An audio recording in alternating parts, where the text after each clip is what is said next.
self-knowing, but it knows it knows exactly, oh shoot, I should have written that down. It was such an interesting thing. No, I can't remember it. We'll get it. But it was about those ones and zero things. Well, the funny part is you're just on the right track of what it was saying, but that's really getting us back to basics, 1 and 0, and everything. And it also reminded me of Jesus saying, "It is what is life?" His disciples asked him something like, "What is life, or what is truth?" And he said, "It is a movement and a rest," which is the ones and zeros, right? Yes. Yeah. Yeah. So Jesus was talking about, that was the Gospel of Thomas too, I think. Jesus was talking quantum physics back then. Absolutely, and that's why Bill always recommends reading Gospel of Thomas rather than the reassembled version of the Bible, but the more closer to the real stuff version, which is closer to the root. Yeah, I tend to agree with that as well. It's the sayings are so short and pungent, and they're like the non-dual pointers that the non-dual guys like to talk about. I mean, they're just cleave a piece of wood and I am there. Exactly. And so another one, we're made of light and we return to the light. And if you don't understand that, you'll live in poverty. I mean, it's like, oh, okay, this is good. Yeah, it is. It's all there. And there's a lot of people interpreting it and reading it and starting to get it. And there's so many people that are in their very own way waking up to this. And if it's coming through quantum physics, or it's coming through, meditation, or however it's getting there, but we are getting there. And the old rulers, the Pharisees, they can't control the light. They can't overpower the truth. They can't, they're losing control, really, is what's happening. And, because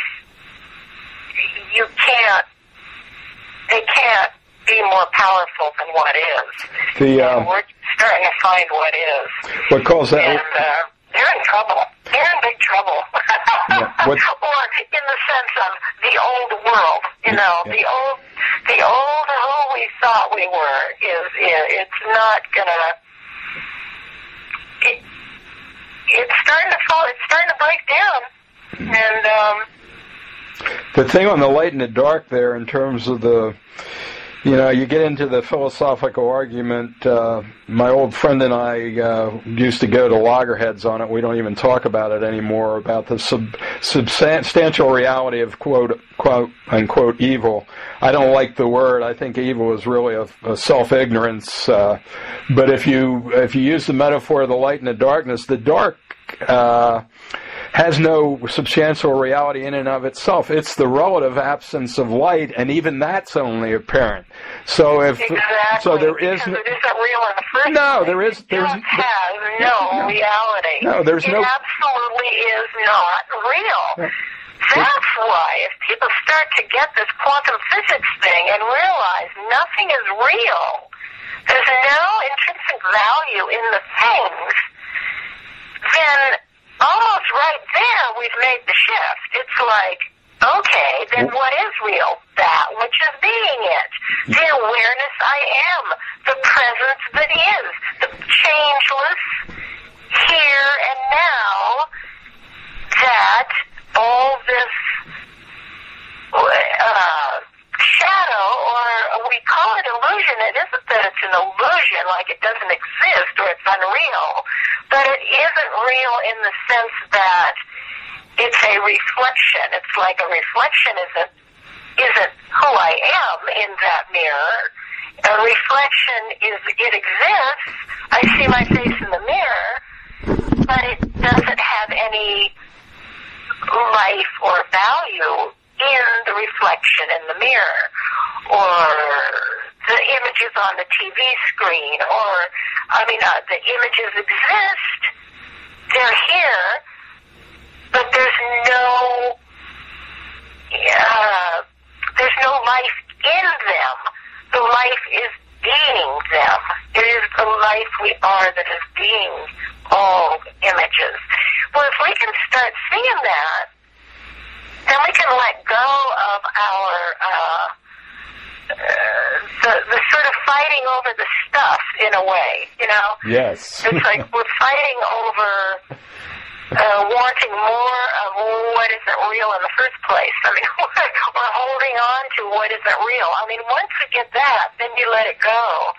And, it's like the presence being it will always be here, and it will always have its manifestations and its aspects. So nothing's going to change. Only our heart will change. The heart of us. We come from a new vision, a higher way of understanding. And the world still will be here, and it'll be more beautiful than ever.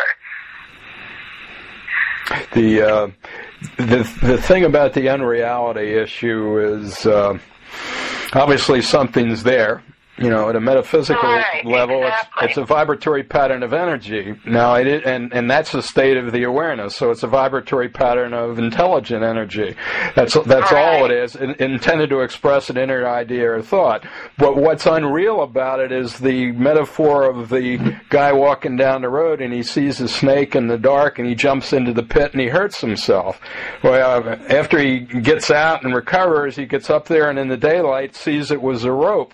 The rope was there, the image was there, the energy was there, his misinterpretation of the energy as being something it was not is what the illusion is.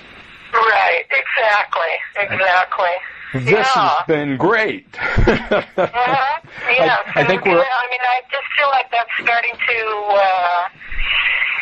we're starting to realize there is no... how did the old Christian Science used to say it? There is no life, truth, how'd they say it? Substance and matter. Really interesting. God is all. God is being all that is, but there is no there's no that essential life is not in things. Things are in life. That's completely seeing it from another perspective.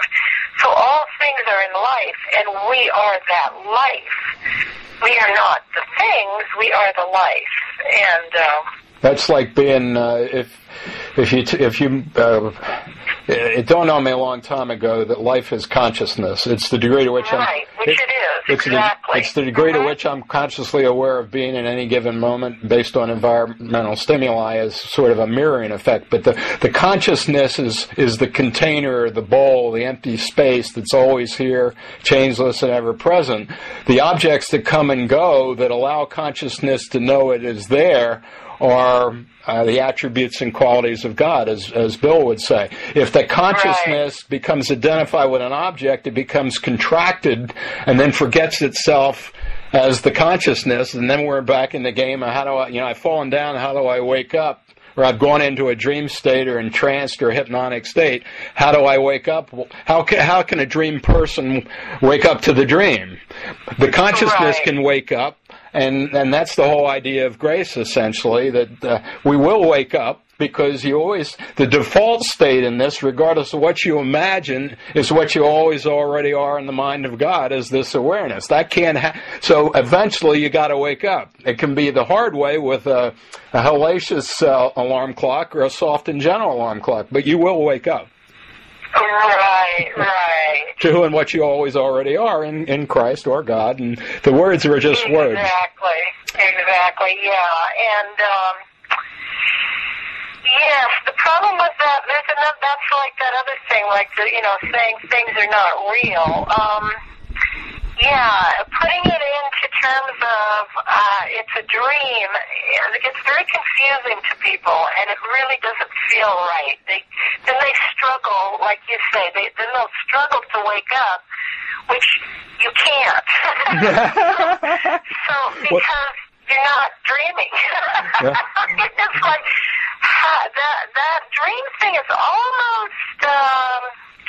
I don't use it because I think it conjures up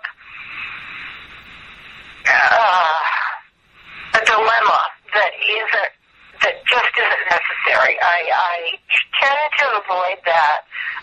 The word or dreaming, or I know the non-dualists use it a lot. I don't like it. It really puts somebody in. They take that as meaning they are dreaming, and then they're really stuck. So I don't like to use that. I tend to come from the other direction that just says we are awake. We are this awareness right here, right now, and that's what we are. So I kind of try to avoid that dream thing. It's almost frightening, It's like, wait a minute, I'm not going to lay a frightening trip on anybody because that's not true. We are not dreaming. I think they use that term sometimes to mean, I think subjectively they're trying to say everything is within myself. It's like it's all the other people are me in the dream. It's all subjective. It's all one presence. But the word dream,